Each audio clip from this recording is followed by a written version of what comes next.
bona vesprada a totes i a tots. Moltes gràcies per la vostra assistència. Soc Ximo Mora Sempere i avui vinc així per a contar-vos bàsicament dues coses.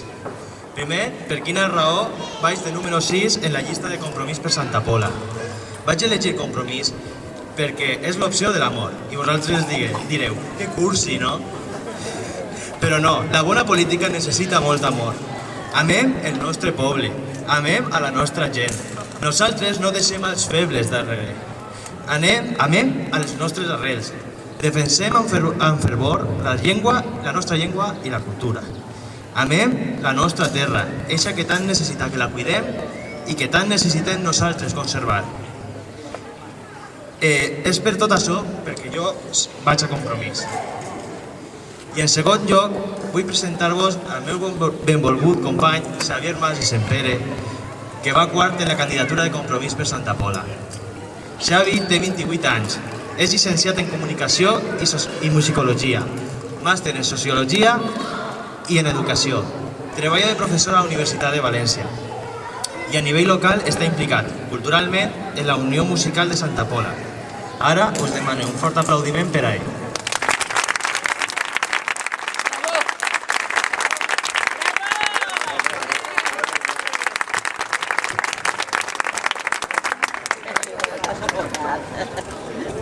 Estimades i estimats, bona vesprada i benvinguts al Castell de Santa Pola. Benvinguts a la vostra casa. I no ho dic com una metàfora perquè de veres pense que per a les santapoleres i santapolers quan estem aquí ens trobem de veres com si estiguérem a casa. L'altre dia, després de l'acte a Gran Alacant, parlant de com havien anat les coses, i vaig preguntar al meu company i amic, estimadíssim Manuel Manarel, com m'havia vist, què li havia semblat la intervenció, i em va dir amb tota sinceritat: no has estat malament, però estaves massa seriós. T'he trobat a faltar somriure. Clar, vaig parlar de corrupció, havíem parlat de destrucció del medi ambient, de pobresa. Difícil estar d'una altra manera, veritat? Però això em va servir per pensar, em va fer pensar. De veres, nosaltres hem estat portant tota la precampanya, això ho podem pujar una miqueta?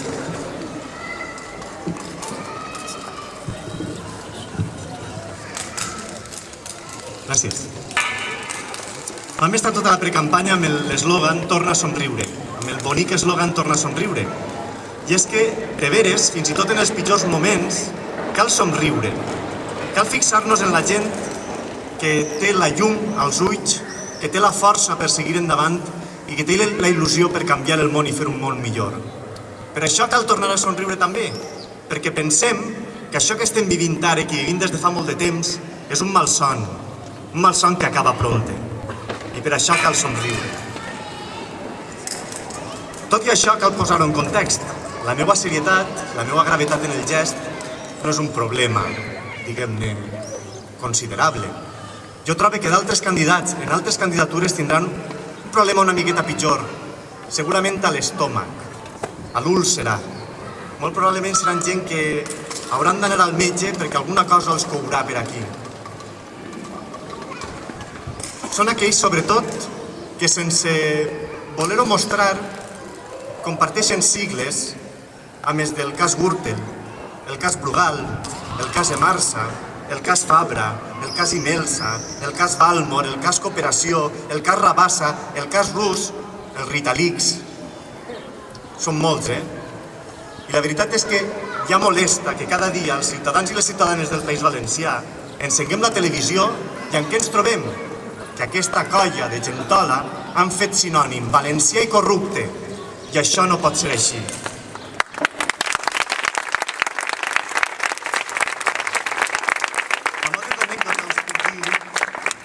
Que la Wikipedia, la famosa enciclopèdia oberta en internet, ja té una entrada que és casos de corrupció del segle XXI al País Valencià. Fixeu-vos fins a quan dona tot això. I aquesta gent que comparteixen cartell i que comparteixen sigles amb aquest bagatge corruptil intenten amagar-se. I per això us pregunto, que heu vist cartells de l'Alberto Fabra a Santa Pola? Podreu pensar, se'ls ha acabat la tinta, se'ls han acabat els diners en pisos a València. No, ja us asseguro jo que n'han fet. València està plena de cartells de l'amic Fabra. Però aquí no. Aquí prefereixen amagar-se darrere del becerro de oro, idolatrar el fals ídol. I a Compromís no volem ni ídols falsos ni vertaders. Volem portar persones vàlides a l'Ajuntament perquè l'obriguen i deixen entrar les persones a fer política.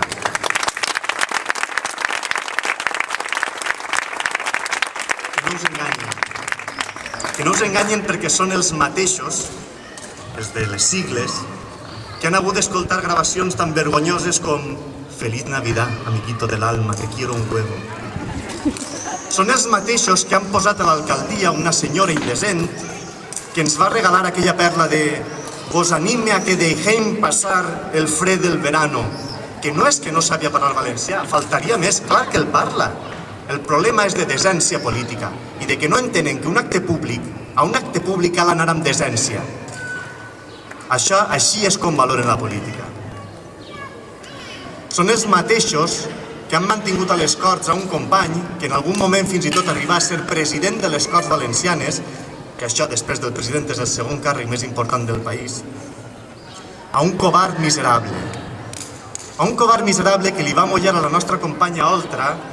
Tindria vergonya, si fora pare, de tindre una filla com esta, però possiblement, com no el coneix, és també el mateix que vau poder veure a Salvados quan el va trucar Jordi Évole, tot valente i amagant-se.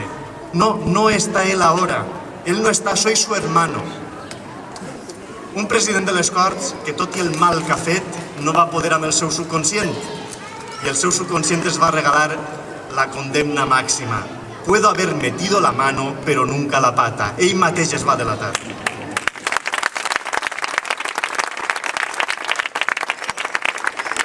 Precisament l'accident de metro de València és una cosa que em colpix especialment. Jo moltes voltes transite per aquella línia i de veres que notes encara allí el dolor que han hagut de passar molta gent i la falta de justícia. Uns mesos després de l'accident vaig entrevistar la gerent de Metro València, una entrevista gravada en vídeo que per desgràcia no puc fer pública. I no la puc fer pública perquè li vaig dir que aquesta entrevista era per a una activitat de la llicenciatura. De diferència d'ell jo tinc paraula. Sí que em crema, i sí que us he de dir, el fet que jo li preguntava i ella em justificava mirant-me els ulls dient-me mentires, clavant bulos mentre darrere tenia assessors legals per tal d'escapar airosos del problema, de la massacre que hi havia hagut sense cap responsabilitat. Que no us enganyen.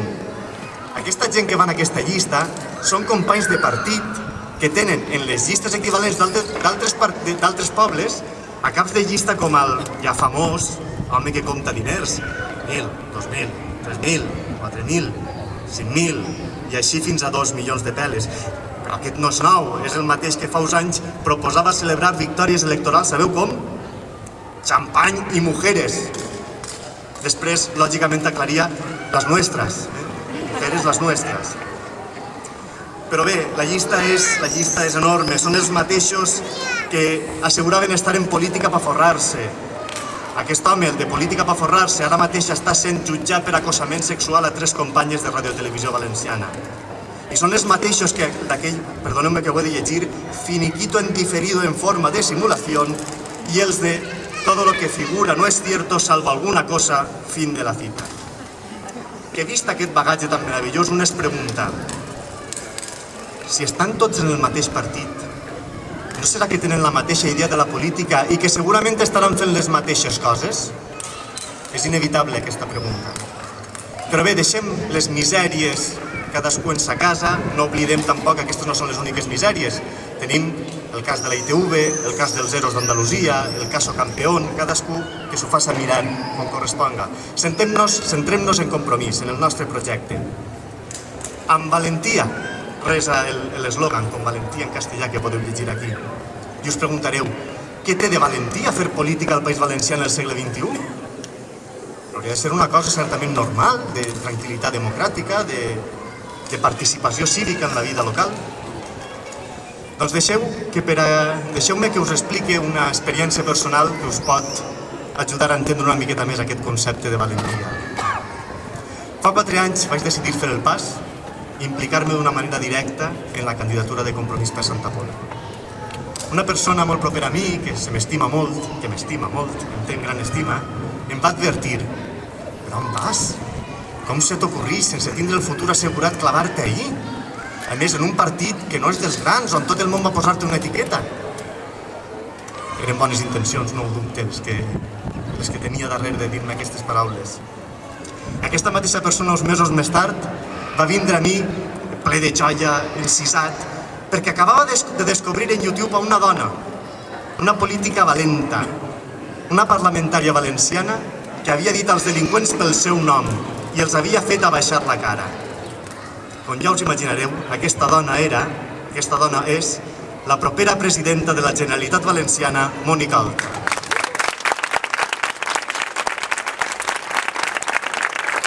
Mònica Oltra, igual que Mireia Mollà, igual que tot el grup parlamentari de les Corts Valencianes, han fet un treball increïble. S'han rebel·lat democràticament contra la tirania que alguns han imposat a les Corts. Anita Ells mateix la van poder escoltar, les dues, i la veritat és que quan escoltes a Mònica Oltra li veus la mirada neta, li veus sinceritat en les seves paraules, sempre que parla d'alguna cosa coneix bé del que està parlant, no ven fum com fan altres. I bé, crec que ja avui no podem agrair-li suficient tota la feina que ha fet per tornar-li la dignitat al País Valencià. Ara bé, la tasca que han fet ells, que han fet els regidors, que han fet tot el projecte que és Compromís, recordem que no hauria estat possible sense la feina valenta, sense la valentia de les dones i els homes que des de fa molts anys ja treballen per canviar la manera de fer política al nostre país. Un col·lectiu que no s'ha encorbat mai, que mai s'amaga darrere dels que confonen majories absolutes amb majories absolutistes. Nosaltres som hereus de l'experiència, de l'honradesa, de la humilitat, d'entrar amb les mans netes a l'Ajuntament i eixir amb molta feina darrere, però les mans, la consciència i tot el respecte de l'Ajuntament. Nosaltres tenim clar que la política és l'art i la ciència de governar, que és l'única manera d'aconseguir el benestar i la felicitat per a totes les persones. Eixe és el nostre compromís. Moltes gràcies.